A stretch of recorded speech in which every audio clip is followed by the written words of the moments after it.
The Battle of Patay was the culminating engagement of the Loire campaign of the Hundred Years' War between the French and English in north-central France. It was a decisive victory for the French and turned the tide of the war. This victory was to the French what Agincourt was to the English. Although credited to Joan of Arc, most of the fighting took place at the vanguard of the French army, and the battle was over before the main body could arrive. Background: after the English abandoned the siege of Orléans on 8 May 1429, the survivors of the besieging forces withdrew to nearby garrisons along the Loire. A month later, having gathered men and supplies for the forthcoming campaign, the French army, under the nominal command of the Duke of Alençon, set out to capture these positions and the bridges they controlled. On 12 June they took Jargeau by storm, then captured the bridge at Meung-sur-Loire and marched on, without attacking the nearby castle, to lay siege to Beaugency on 15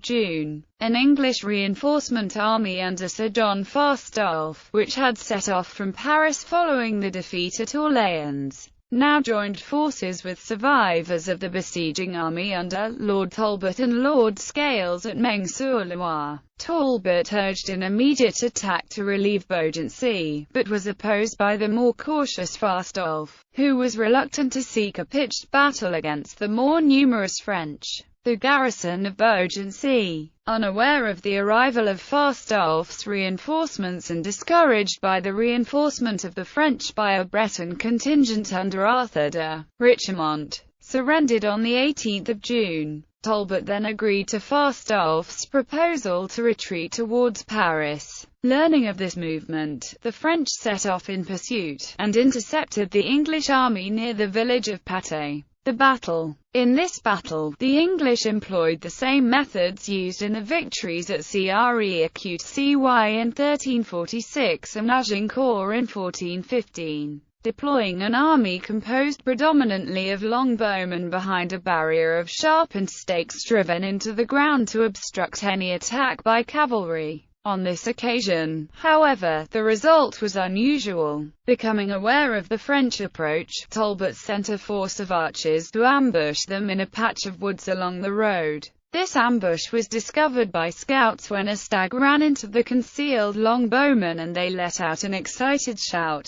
Talbot attempted to redeploy his men to a different position, setting up 500 longbowmen in a location which would block the main road. They were attacked by the French vanguard of about 1,500 men under La Hire and Jean Potin d'Aintrailles and swiftly overwhelmed, leading to the exposure of the other English units which were spread out along the road. Fastolfe's unit attempted to join up with the English vanguard, but the latter fled, forcing Fastolfe to follow suit. The rest of the battle was a prolonged mopping-up operation against the fleeing English units, with little organized resistance. In the rout and pursuit, the English lost about 2,200 casualties from a force of 5,000, for the loss of only 100 French.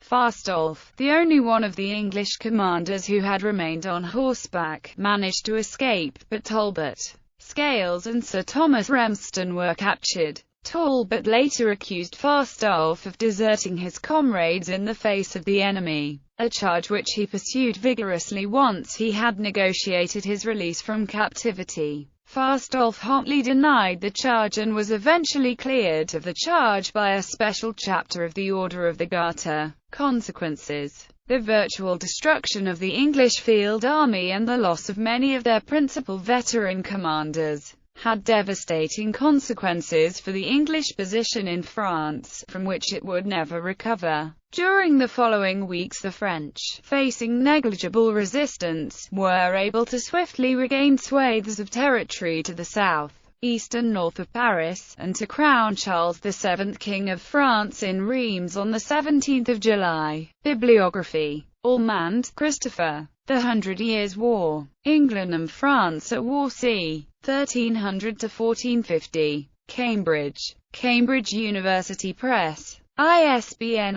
0-521-31923-4. Barker, Juliet. Conquest. The English Kingdom of France in the Hundred Years' War. London. Abacus. ISBN 9780349122021. Cooper, Stephen. The Real Falstaff, Sir John Falstaff and the 100 Years' War. Pen and Sword Military. ISBN 9781848841239. De Vries, Kelly. Joan of Arc. A Military Leader. Gloucestershire. Sutton Publishing. ISBN 0-7509-18055-5. Ritchie, Stephen W. Joan of Arc. The Warrior Saint. Westport, Connecticut. Prager. ISBN 0-275-98103-7.